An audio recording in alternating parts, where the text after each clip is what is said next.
amen. Praise God. This is the day that the Lord has made. Isang pinagpalang hapon po sa inyong lahat. Sa lahat po ng mga nanonood sa SCB Daily Live Streamings na ito, sa SCB Tribes, and sa ating pong spiritual mentor, Pastor Wilbert, Pastor Hasmin. Magandang hapon po sa inyong lahat. Salamat po muli sa opportunity na makapagbahagi ng salita ng Diyos sa programang ito ng SCB Daily Live Streaming. So ngayon po ay darako tayo sa ating pong part 4 ng aking pong topic about the process of accelerations for restoration.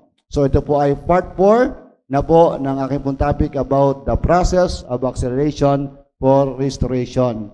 Ang isa po sa nag-impact sa aking puso dito po sa ating pong pinaka-main passage sa ating pong topic. Ito pong Ezekiel chapter 12, verse 27 to 28. Ito po yung sabi rito.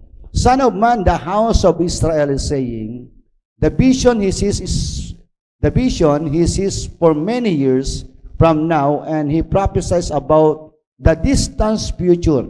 Therefore say to them, this is what the sovereign Lord says, none of my words will be delayed any longer. Whatever I say will be fulfilled, declare the sovereign Lord. None of my words will be delayed any longer. Whatever I say will be fulfilled, declares the sovereign Lord. So sinabi po ng Panginoon mula sa kanyang mga labi na walang mga salita na lumabas sa kanyang bibig na madidelay pa ng mahabang panahon. Ang sabi po niya, anuman ang aking mga sinabi, ito ay mangyayari. Ito'y matutupad. So ito po'y diniklarada ng ating Panginoon na anumang kanyang mga salita, anumang mga pangitain na kanya pong ipinahayag, hindi na po ito madidelay ng mahabang panahon. At ang sabi ng Panginoon, ito ay matutupad. At naniniwala po tayo, ngayon ang araw ng katuparan ng mga salita ng Diyos, sa mga salita ng Diyos na matagal na po nating narinig, mga pangako ng Diyos na ating pong tinanggap. Naniniwala po tayo, ito po ay bahagi ng panahon na kung saan panahon ng katuparan, kaganapan ng salita ng Diyos sa ating pong mga buhay. Tayo po muna manalangin. Ama namin Diyos na mga pangyarihan sa lahat. Maraming salamat po Panginoon sa iyo pong ibinigay sa aming panibagong pagkakataon upang kami sama-sama na makapag-aral, makapagbulay-bulay ng iyo pong mga salita o Diyos. At sa iyong mga salita Panginoon na aming pong tinatanggap at patuloy na tinatanggap o Diyos, naniniwala po kami, O Lord, na ito ay lumilikha ng panibago, Panginoong paglikha o pagbabago sa aming pong buhay ang iyo pong mga salita. At ang mabuting balita, Panginoon, sinabi ng iyong salita from Ezekiel chapter 12, verse 27 to 28, na walang mga salita mo, Lord, na magtatagal pa ang katuparan, Panginoon. Ang iyong mga salita na sinabi mo sa amin, Lord, hallelujah, ito ay mangyayari, Panginoon. Ito ay tiyak na magaganap sa aming pong buhay, Father God.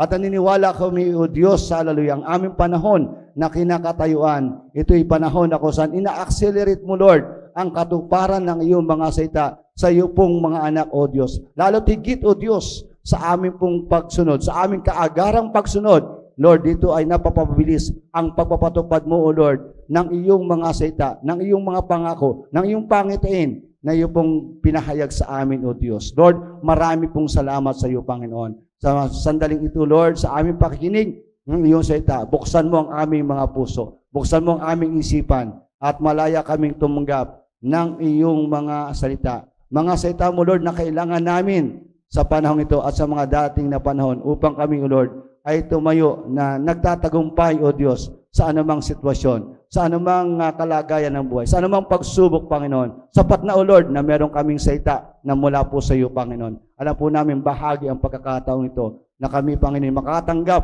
ng iyong panibagong salita, O Diyos. Hallelujah, sapagkat sa iyong mga salita, lagi naming naranasan ang kapayapaan, ang kapanatagan, ang kapahingan. Sa iyong salita namin naranasan ang kaliwanagan. Sa iyong salita, Panginoon, aming naranasan ang totoong direksyon ng aming pong buhay na umaayon sa iyong kalooban. Panginoon, maraming salamat. Sa iyo namin binabalik ang kapurihan, kaluwalhati at karangalan sa pangalan ni Jesus. Amen and amen.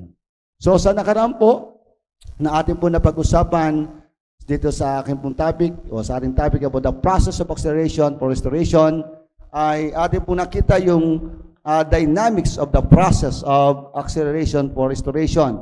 So, aking pong babanggitin sa mandali bilang pag-review po ang mga nauna pong mga major points na ating pong napag-usapan. The dynamics of the process of acceleration for restoration. Number 1, come back to God with the true repentance. Number 2, conform in the image of Christ by consistent partaking of the proceeding word of God.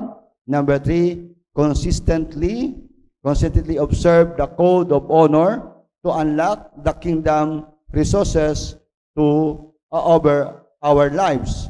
And number 4, connected in the house of God as a son, not as a servant.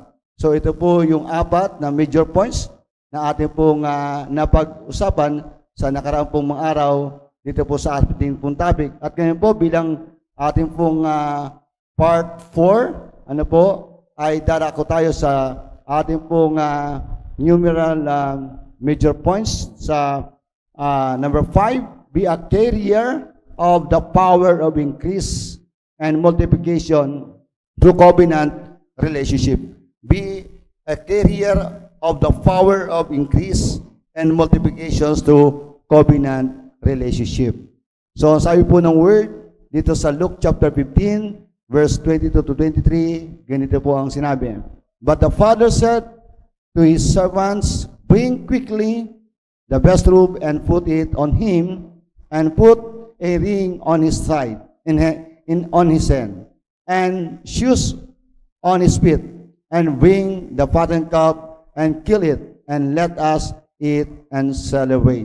So dito po makita ho natin, praise God, ang isa pong mabilisang pagkilos, pagpapasya, desisyon ng tatay nung manumbalik sa kanya itong kanyang bunsong anak.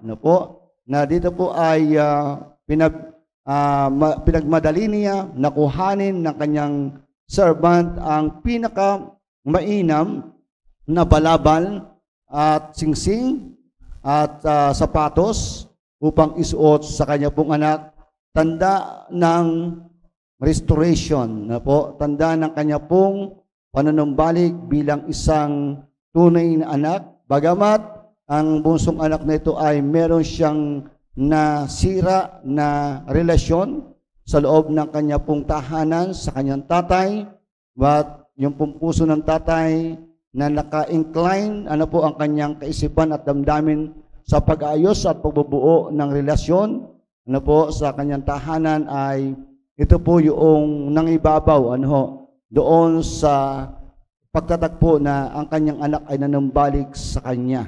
At yung pong pag-celebrate dito ay tanda na merong nangyari pong restoration sa loob ng kanya pong tahanan.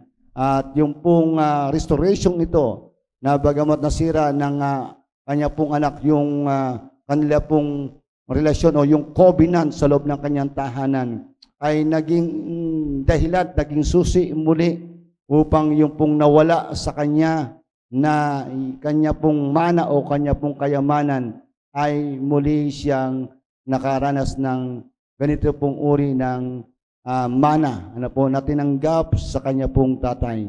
So, yung pong nawala sa kanya ay nagkaroon po ng solusyon sa kanya pong panunumbalik sa kanyang tatay. So, yung restoration, yung repentance ay muling nagdala doon sa kanya pong kalagayan, na siya ay magtaglay muli ng yaman o ng kabuhayan.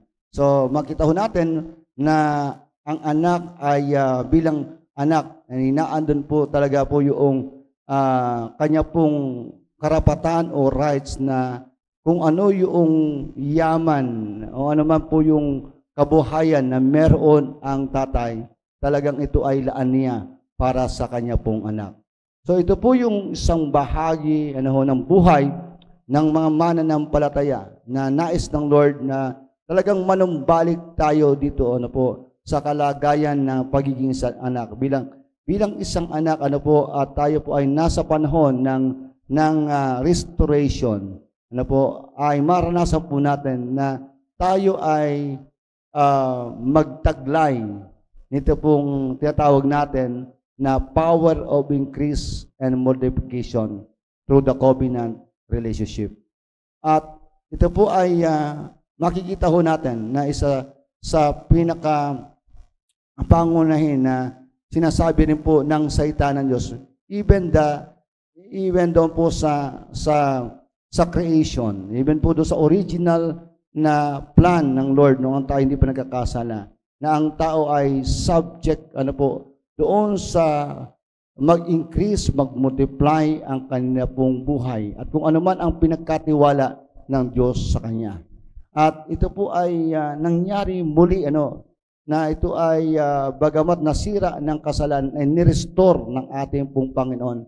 At kung tayo nga po ay papasok at makakaras na lakad in the restoration, ay isa tayo sa anak na magtataglay ng ganito pong uri ng kakayanan, the increasing and the multiplications through the covenant relationship. So ito po yung sinabi po dito sa Luke chapter 15 verse 31 na sinabi po muli ng tatay doon sa kanya pong anak na panganay. Ang sabi ito, and he said to him, Son, you are always with me, and all that is mine is yours. And he said to him, Son, you are always with me, and all that is mine is yours. That's why, bilang pong mga anak ng Diyos, bilang mananampalataya, bilang church, na tayo ay nasa season of accelerations, of restoration, isa po ito sa nais ng Lord na ating pong mataglay, mag-manifest sa atin, ito pong power of increase and multiplication. Basta't manatili lamang po tayo doon sa ating pong relasyon, sa isang tapat na kobenante natin sa ating pong Diyos. Yung tayo ay maging tapat sa ating pong kobenante, sa ating pong pastor. Maging tapat tayo sa kobenante natin sa loob ng iglesia, sa ating kapatid, sa ating pong sa tahanan bilang mag-asawa. Maging tapat lamang tayo sa kobenanteng ito. And I do believe na maranasan po natin ang kaganapan nito na kung saan tayo ay gagawin ng Lord o ika-qualified tayo ni Lord na magtaglay ng anointing of the power, increase, and multiplication. Praise God. At ito po, ay pinakita rin po sa atin ng salita ng Diyos dito sa Genesis chapter 12, verse 1 to 3, sa buhay po ni Abraham. Sa Genesis chapter 12, verse 1 to 3, ito po sabi, Now the Lord said to Abraham, Go from your country and your kindred and your father's house to the land that I will show you. And I will make you of a great nation, and I will bless you and make your name great, so that you will be a blessing, and I will bless those who bless you, and him who dishonors you I will curse. And in you all the families of the earth shall be blessed. So ito po yung panahon naman ni Abraham nung siya po ay tinawag ng Panginoon. Ang Diyos ay nakipagtipan sa kanya. At sa tawag po ng Diyos kay Abraham, ay meron po pinagawa ang Panginoon sa kanya upang lubusan na mangyari yung tipan ng Diyos sa kanya, na kinakailangan niyang isakripisyo ang kanyang sarili, ang kanyang damdamin sa koneksyon niya sa kanya pong pamilya, sa kanya pong lugar, sa kanyang homeland. At dito po ay bilang pagtugon sa pangako o sa tipan na ginawa ng Diyos sa kanya, ay kinakailangan niyang sumunod sa Panginoon. Nasa kanya pong pagsunod sa Panginoon, ang sinabi naman po ng Lord, na bagamat that time siya ay wala pang anak, naandun, na siya ay, kumbaga, dalawa lang sila na mag-asawa, ay meron ng pangako ang Panginoon sa kanya. I will make you a great nation. I will make you a great nation. I will bless you and make your name great. So ito po yung binigay ng Lord na pangako sa kanya bilang nakapaloob sa kobenante na sinabi ng Panginoon kay Abraham. So dito po ay makita natin sa tawag ng Diyos kay Abraham ay naging dahilan upang ma-qualified siya na tagapagtaglay as a container of anointing of increase and multiplication.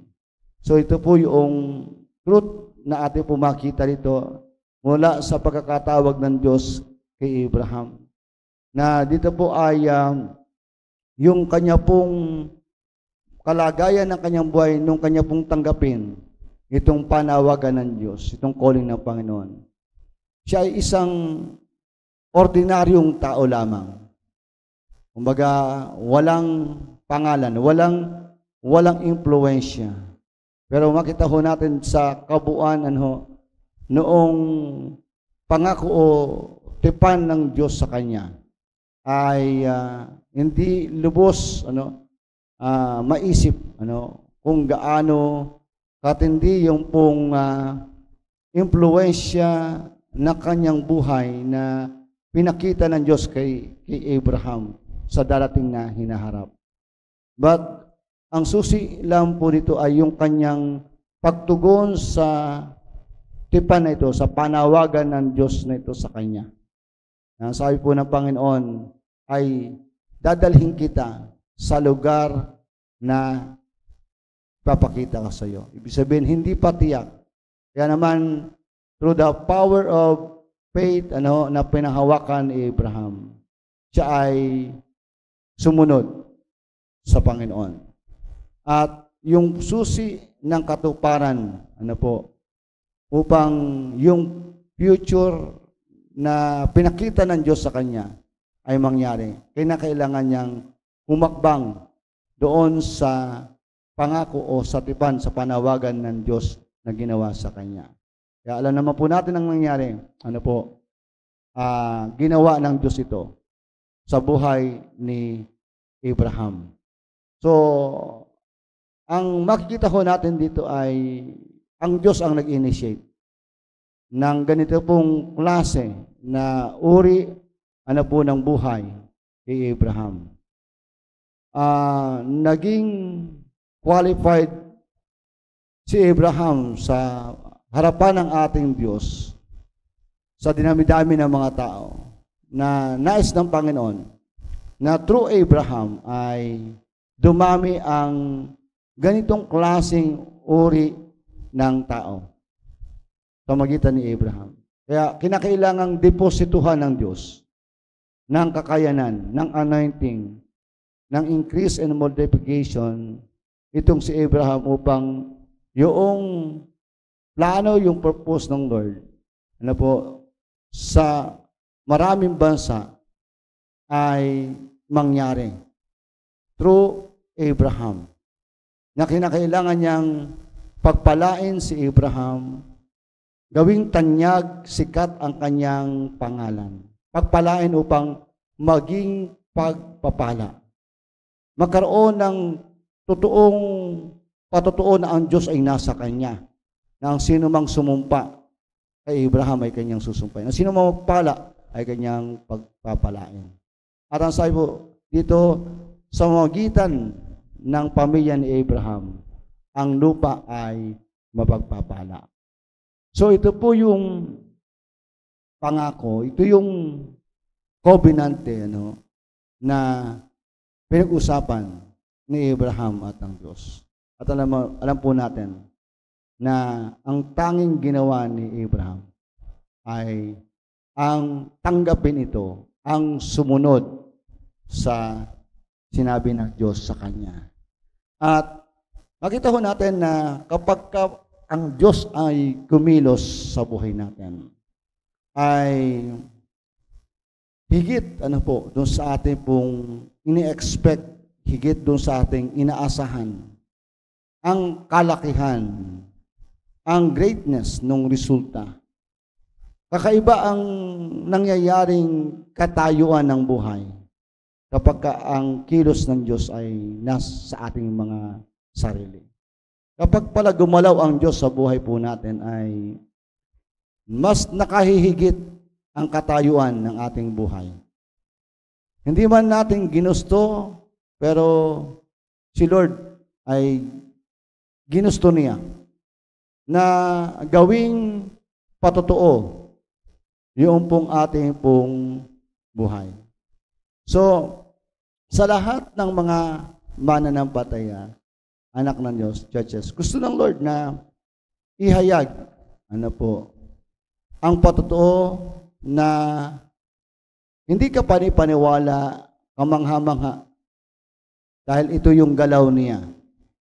Sa isang mananampalataya, sa isang church, sa isang leader, sa isang pastor. So, kung ating tatanggapin, nang walang agam-agam na may pagsunod ang salita ng Diyos, higit sa lahat yung kobenante natin sa magiging tapat tayo, ay talagang mangyayari. So, ito po ay pinatunayan ng Diyos sa atin mula sa buhay ni Abraham at sa iba pang mga heroes of faith in the Bible. At nais pa rin gawin ng Diyos na patotoo sa buhay natin ngayon sa ating henerasyon. Kung tayo ay ilalagay ang ating mga sarili doon sa isang kwalifikasyon na katanggap-tanggap sa harapan ng Panginoon na pagdeposituhan niyan nitong power of increase and multiplication.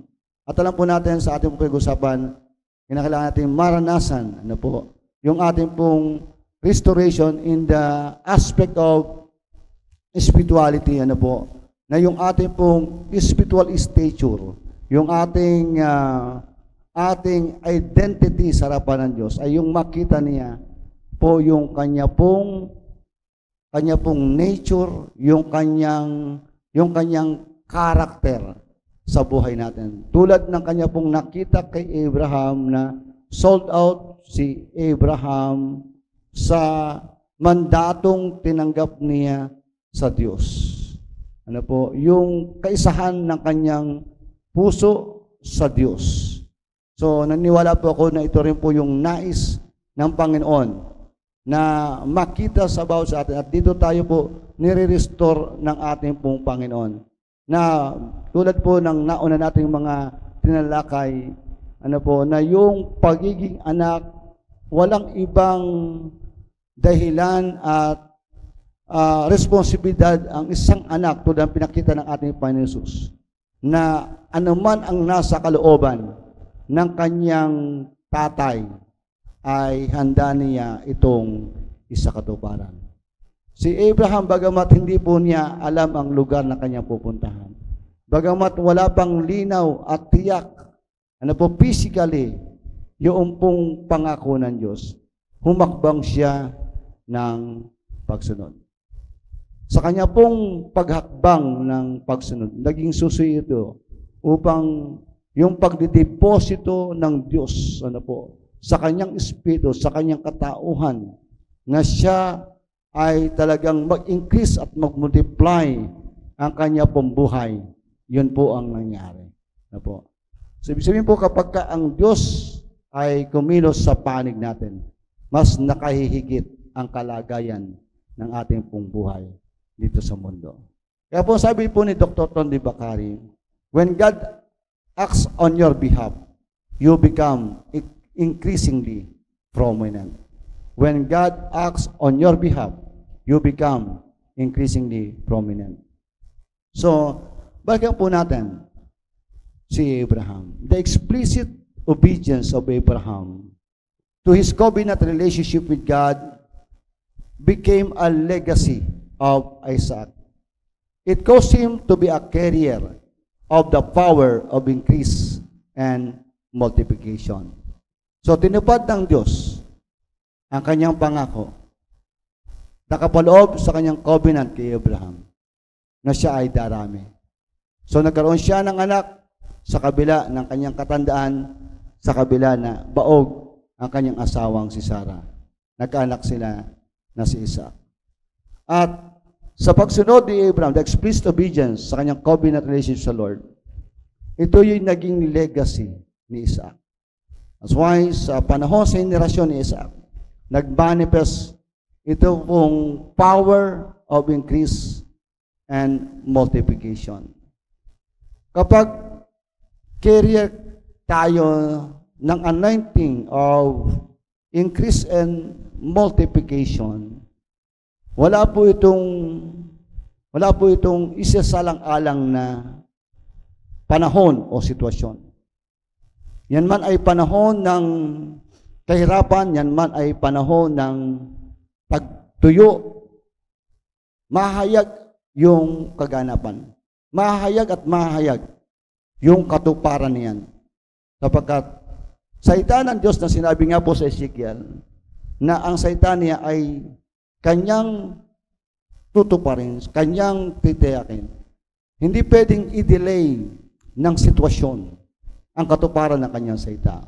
At ito po yung nangyari kay Isaac. Dito po sa Genesis 26 verses 1 to 5 from English Standard Version, sabi po dito, "Now there was a famine in the land, besides the former famine that was in the days of Abraham." So, ibig sabihin po nito, yung naranasan ni Abraham na panahon ng tagutom o tagtuyo, ay naranasan din ni Isaac. Pero ano nangyari sa panahon ng tagutom, tagtuyong ito? Sabi po dito, "And Isaac went to Gerar, to Abimelech, king of Philistines. And the Lord appeared to him and said, Do you not go down to Egypt?" So, sa panahon po ng famine, ang sabi po, naranasan po dito na Isaac, ay meron siyang encounter sa Lord. Nagpahayag ang Panginoon sa kanya, na nagbigay sa kanya ng specific direction o instruction kung saan siya dapat na manatili. So, makita natin as a carrier of the power of increase in multiplication, ay recipient ka consistently, nung word instruction ng Diyos, papaano ito mangyayari sa isang tiyak na panahon, kahit ang isang panahon ay hindi po ito, kumbaga, magandang panahon. So, panahon po ng famine, sabi po dito. At dito ay sinabihan siya ng Lord, instruction sa kanya, kung siya dapat na mag-stay o manirahan. So, ipagpatuloy ko po ang pagbasa. "And the Lord appeared to him and said, Do not go down to Egypt. Dwell in the land of which I shall tell you. Sojourn in this land. Sojourn in this land, and I will be with you and will bless you." So ito po yung advantage ng isang tinawag ng Diyos sa kanya pong covenant o sa purpose niya. Kung ikaw ay nagtataglay ng anointing of the power of multiplications or increase, ang dahilan nito, ang Lord is consistently na ikaw'y kinakatakbo, may clear na instructions, direction, and then higit sa the abiding presence of God, the manifested presence of God, ay pangako niya. Na ito yung dahilan, the 100% na mangyayari yung kanya pong salita o ipinangako sa nagtataglay ng tinanggap na covenante ng Diyos or the power of the increase and multiplication. So sabi ko, "Sojourn in this land, and I will be with you, and I will bless you, for to you and to your offspring.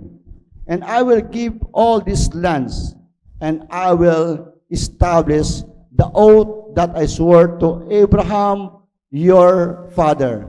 I will multiply your offspring as the stars of heaven, and will give you to your offspring all these lands, and in your offspring all the nations of the earth shall be blessed, because Abraham obeyed my voice and kept my charge, my commandments, my statutes, and my ways." So, makita ho natin na itong pagsunod ni Abraham sa covenant niya sa Diyos ay naging blessing o naging legacy ni Isaac, na siya ay naging karapat-dapat, naging qualified na recipient nitong covenanting ito, nitong anointing of the power, increase, and multiplication dahil sa ginawa ni Abraham. So, ang principles at truth na pinapakita po dito, kung mahal natin yung ating next generation, kung mahal natin yung ating mga anak, mga susunod na henerasyon, yung ating ginagawang explicit obedience in fulfilling our covenant relationships, Lord, like Abraham sa pagsunod natin, ito'y magiging malaking benepisyo, legacy ng ating po mga susunod na henerasyon. Na sinabi ng Lord kay Abraham, padadamihin kita. At natapos ang panahon ni Abraham. Ang sabi ng Lord kay Abraham, padadamihin kita. Pagpapalain kita. Gagawin kong dakila, sikat ang iyong pangalan sa buong mundo. Sasamahan kita. Ang sabi ng Lord kay Abraham, sa magitan ng pamilya, mapagpapala ang lahat ng pamilya sa balat ng lupa. At ito ang tinanggap ni Isaac. Ano po? At sa panahon ni Isaac, nakita ho natin na ang Diyos ay kumilos na talagang tinupad niya kung ano yung kanyang ipinangako kay Abraham. Kaya sabi po ng Lord dito, I will establish the oath that I swore to Abraham your father. I will multiply your offspring as the stars of heaven. Ibig sabihin, hindi mabibilang. And will give to your offspring all these lands. And in your offspring, all the nations of the earth shall be blessed. Hallelujah. The purpose of blessing, upang tayo po ay maging blessing din sa iba. And because Abraham obey my voice, keep my charge, my commandments, my statutes, and my laws. So, po natin, ang kaganapan nito? Because of the explicit obedience of Abraham sa kanyang covenant sa Lord.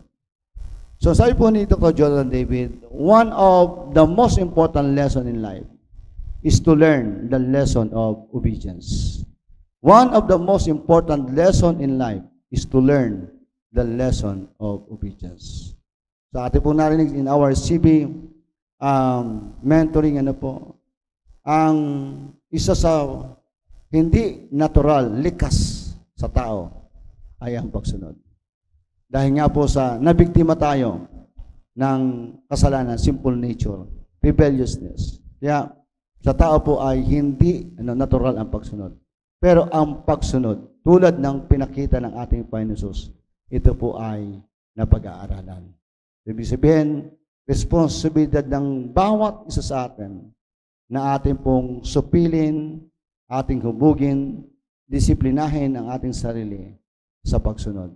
At ang sabi po ng lingkod ng Panginoon dito, Dr. Jonathan David, na isa sa pinakamahalagang aral, lesson sa buhay, ay ang matutunan ang pagsunod. Ang pagsunod. So what happened when Isaac showed himself as a seed of obedience to God? Makita po natin diyan sa ating pong PowerPoint. Ano nga ba ang nangyari? Noong si Isaac ay sumunod sa Diyos. So what happened when Isaac saw himself?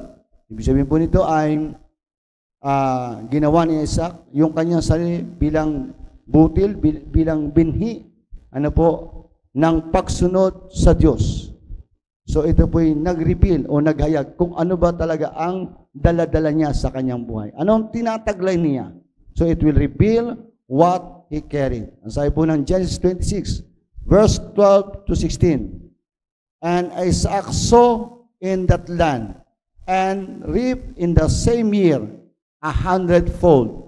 The Lord blessed him, and the man became rich and gained more and more until he became very wealthy. He had possessions of flocks and herds and many servants.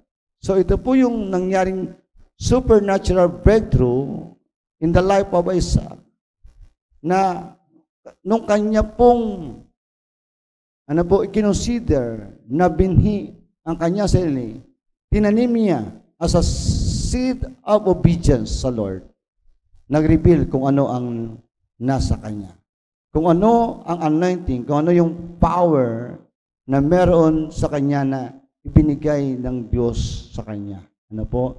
At yung kanyang pagsunod ay nagpatotoo, nagpahayag ng galaw ng Diyos sa kanya pong buhay.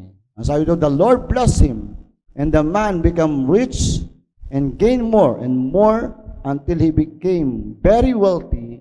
He had possession of flocks and herds and many servants, so that the Philistines invade him. So yung mga kaaway, itong mga Pilisteo, ay sabi po nito, ay nainggit sa kanya dahil sa kanyang pagyaman. So ibig sabihin, pinapakita po nito at narinig po natin sa spiritual mentor, hindi lahat ng taong nakapaligid sa iyo, sa panahon na ikaw ay pinagpala ng Diyos, ay sila'y matutuwa sa iyo. Meron ding simple mananahimik na may galit sa iyo. Amen. So, sabi ko doon, now the Philistine had stopped and filled with the earth and all the wells that his father's servant had dug in the days of Abraham, his father. And Abimelech said to Isaac, go away from us, for you are much mightier than we. So, ito pong tagpong ito, nagpakita kung ano ang nakadeposito. Ano ang taglay-taglay ni Isaac. So, bakit nagkaroon siya ng ganito pong pagpapahayag ng kanya pong buhay? Dahil ito'y tinanggap niya sa kanyang tatay na si Abraham. Dahil si Abraham man ay meron siyang ginawa sa henerasyon niya. Yung kanyang explicit obedience doon sa kanyang covenant relationship sa Lord. Na ito yung kanyang naging legacy na Isaac. At si Isaac ay naging, naging responsable din siya sa dapat niyang tugon sa bawat salita ng Diyos, instruction na binibigay sa kanya. Ang kanya pong natutunan sa kanyang tatay ay ang isa pong aral ay yung pagsunod. Kaya naman ang sarili niya ay itinanim niya na binhi ng pagsunod sa harapan ng ating ng Diyos. At ito po yung nangyari. So when Isaac saw himself in obedience to God, he reaped 100-fold for his obedience. Ulitin ko po, he reaped 100-fold. Siya'y nag-ani ng 100 ibayo dahil sa kanyang pagsunod.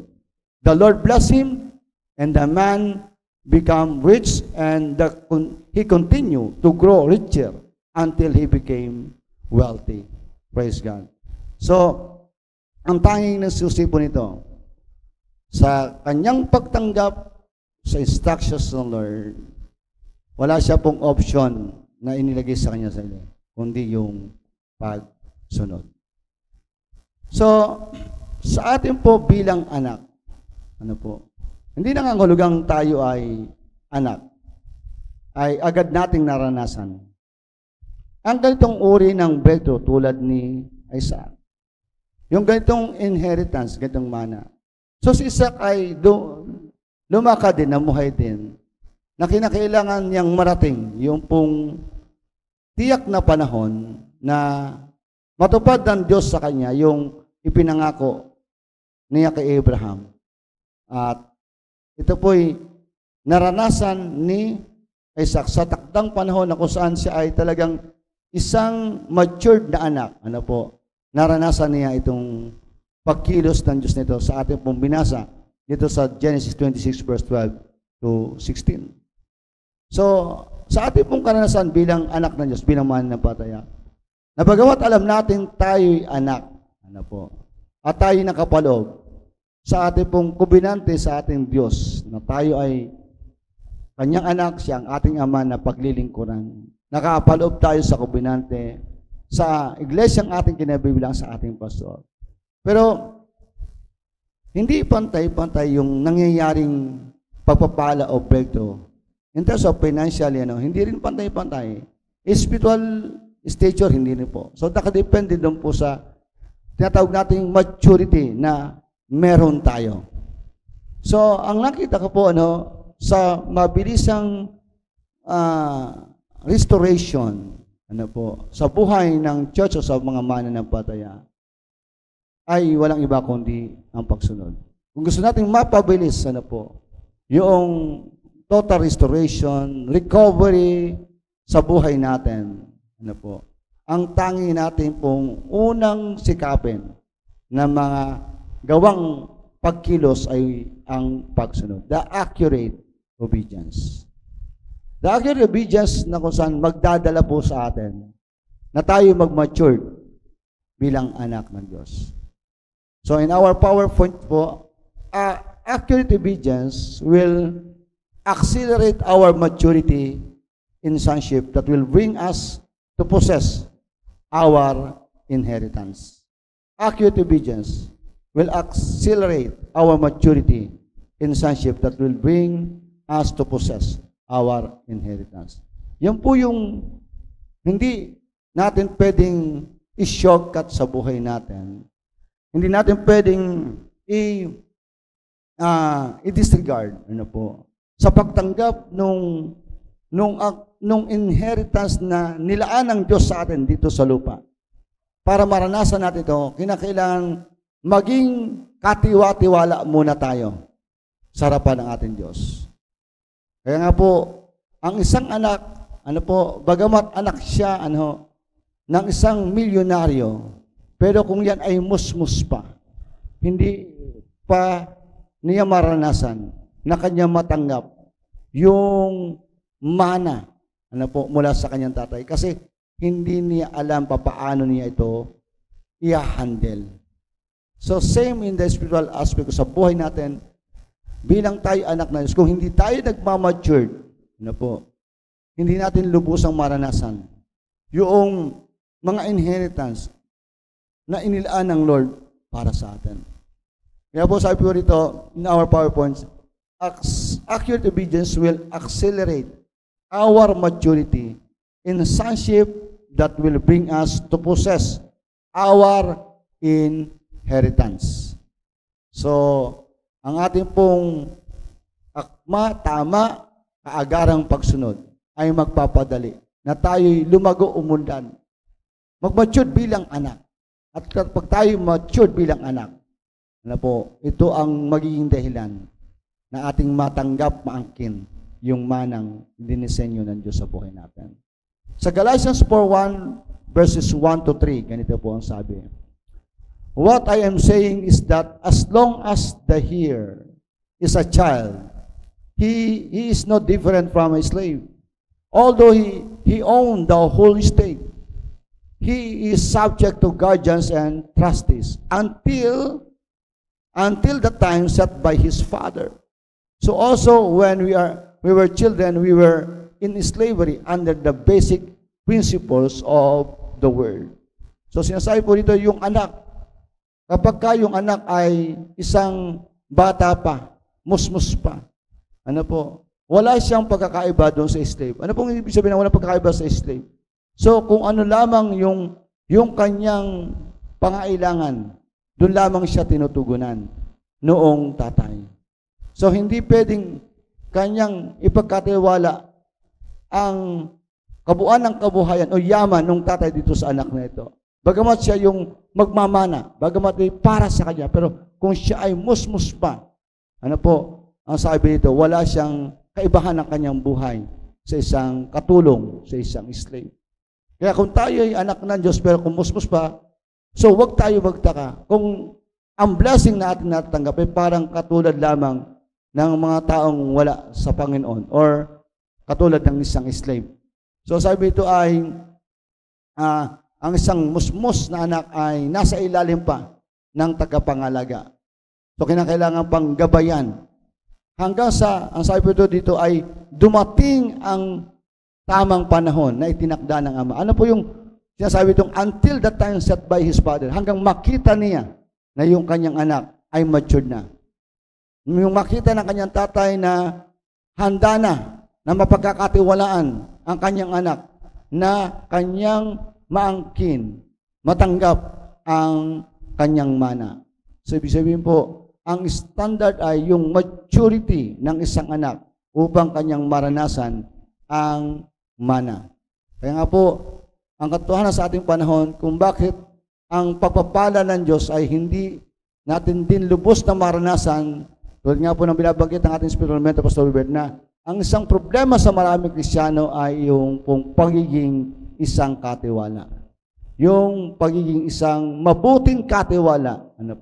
At ang pagiging isang mabuting katiwala ay nangyayari lamang yan kapag tayo ay lumalago, umuulad tayo doon sa ating kalagayan bilang isang anak ng Diyos. So, sabi po dito in our PowerPoints, when Isaac obeyed God, God put him an impartation of a prevailing seed so that the man carried within himself the power of increase and multiplication. Ulitin ko po, when Isaac obeyed God, God put him an impartations of prevailing seed so that the man carried within himself the power to increase and multiplication. Sa ating pong binasang verse sa sabi po doon, nung magtanim si Isaac, sa kanya pong panahon kinalalagyan, tagtuyo, taggutom. But dahil sa pagsunod niya sa Diyos, nasa kanya, ibinigay ng Diyos sa kanya, yung tinatagong pong prevailing seed, kaya naman sa kanya pong pagsunod, sa kanyang pagtatanim, bagamat kontra yung environment, yung sitwasyon na kanyang kinalagyan sa kanyang ginagawang pagtatanim. Ang sabi po roon, ay nag-ani si Isaac ng 100-fold. Dahil taglay niya sa kanyang sarili, the power of increase and multiplication. Kaya po pala, makita natin na kapag taglay natin ito, walang panahon, walang environment, walang negatibong sitwasyon ang pwedeng pumigil sa katuparan nito. If you are the carrier of the power of increase and multiplication through covenant relationship with Christ and in His church, it is impossible for you to be cursed because you are already blessed by God. So, walang sumpa na pwedeng tumalab sa iyo, mangibabaw sa iyo, sapagkat ikaw ay pinagpala na ng Diyos. Kung ikaw ay carrier ng kapangyarihan o anointing of increase and multiplication through the covenant relationship with Christ and His church. Kaya po, una, sinettle po natin sa una natin tinalakay na masigurado natin we are connected strongly in His church.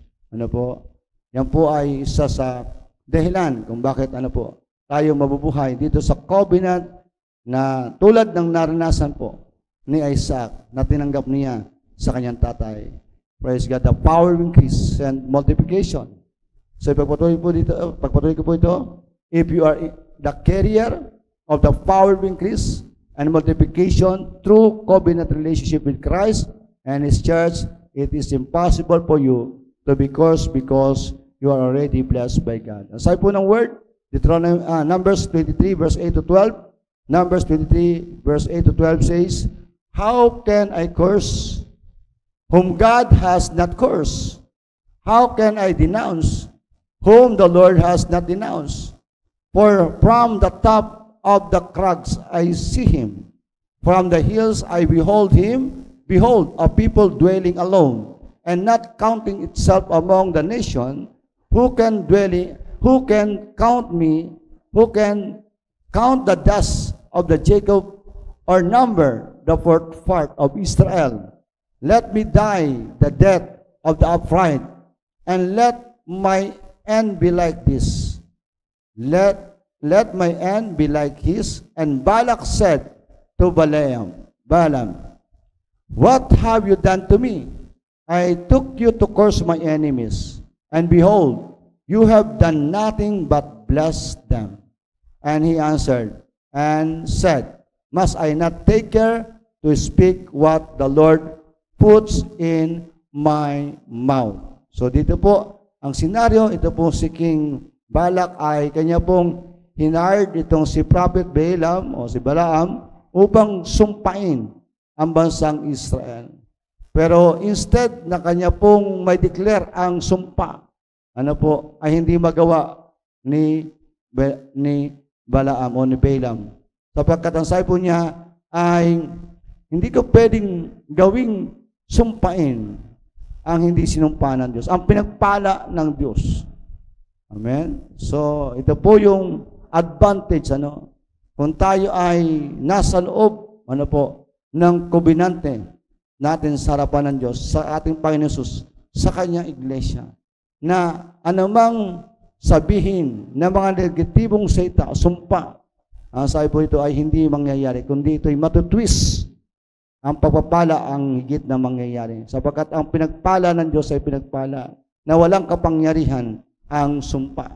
Amen. Nasabi po dito ng Numbers 24, verse 9 to 11, He bowed down, he lies down as a lion, and as a lion, who shall rouse him? Blessed is he who blesses you, and curse he who curses you. Then Balak's anger was aroused against Balaam, and he struck his hands together, and Balak said to Balaam, I called you to curse my enemies, and look, you have bountifully blessed them these 3 times.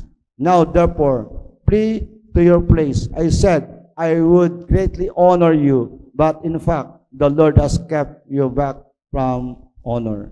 So dito po, panibagong pinakita, na talagang sinubukan ni Balak na si Prophet Balaam ay kanyang isumpa, ang bansang Israel. Pero instead, na sumpa ang lumabas sa kanyang bibig.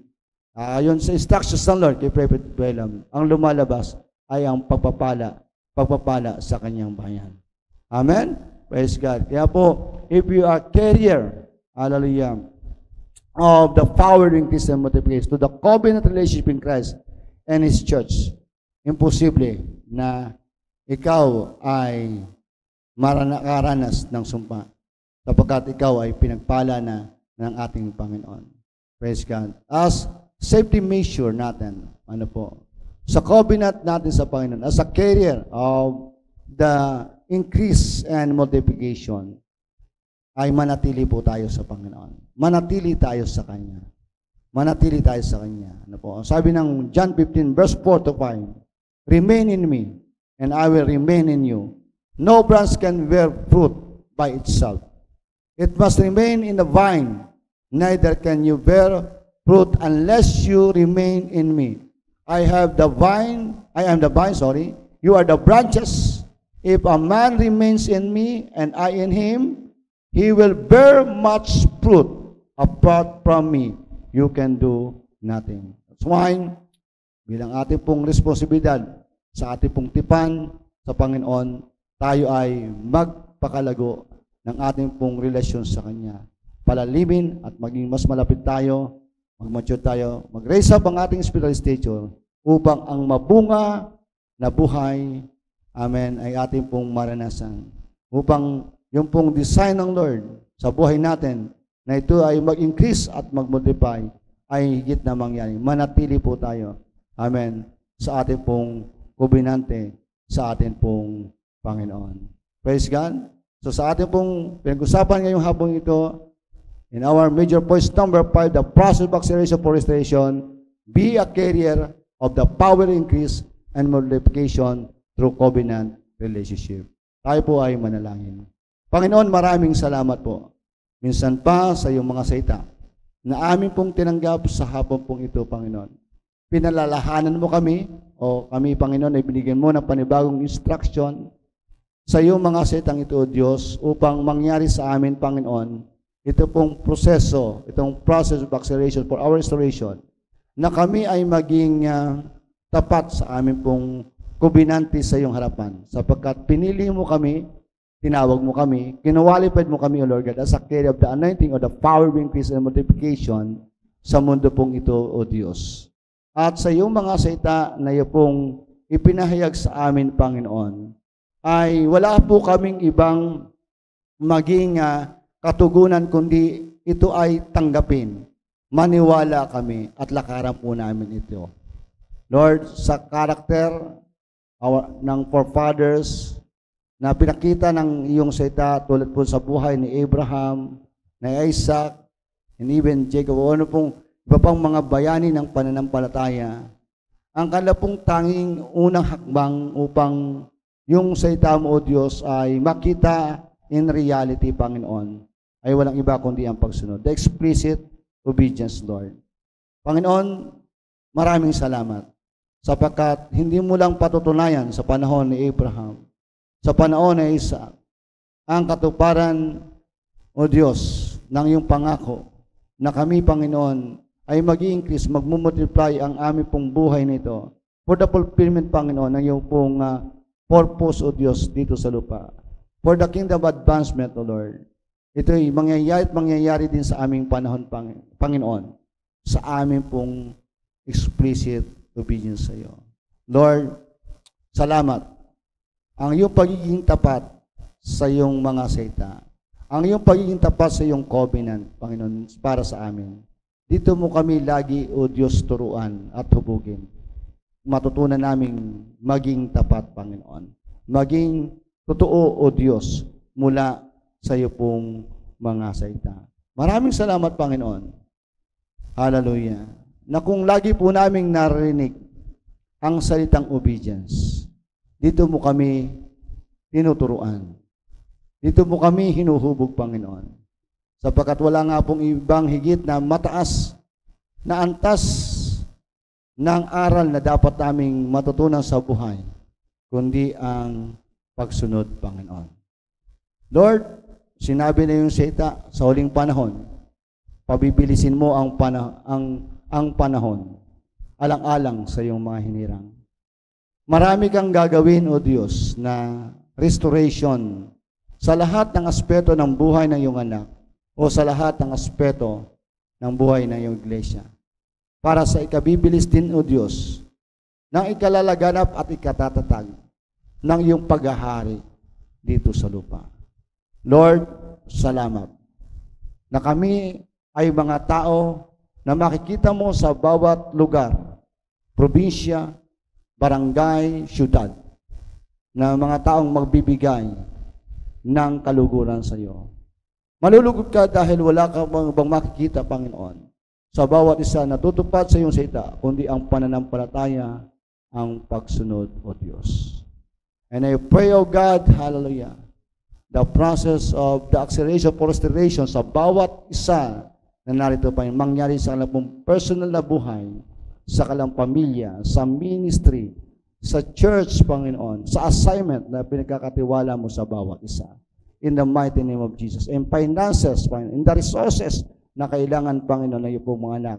Hallelujah. Sa pagtupad nila, Panginoon, sa iyong mandato. In the name of Jesus. Lord, maraming salamat sa iyo, Panginoon. Ang mga salita mong ito na aming tinanggap sa hapong ito, patuloy naming marinig ang tinig mo, O Diyos.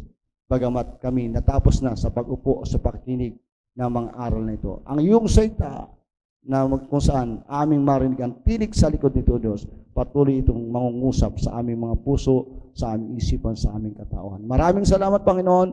Tunay na pinagpala mo ang iyong mga anak at ang iyong pinagpala ay ganap na pinagpala, walang sumpa na pwede, Panginoon, na mangyari sa iyong mga anak. Sapagkat yan ang sabi na iyong salita. At sinabi, Panginoon, sa iyong salita, from the Ezekiel, O Lord, hallelujah, ang iyong salita ay hindi na kailanman madidelay pa ng matagal na panahon, ito'y gagawin mo kaagad, O Diyos, sa buhay ng iyo pong mga anak. Maraming salamat po, O Diyos. Ito po ang aming nagkakaisang panalangin sa pangalan ni Jesus. Amen and amen. So maraming salamat po and God bless us all.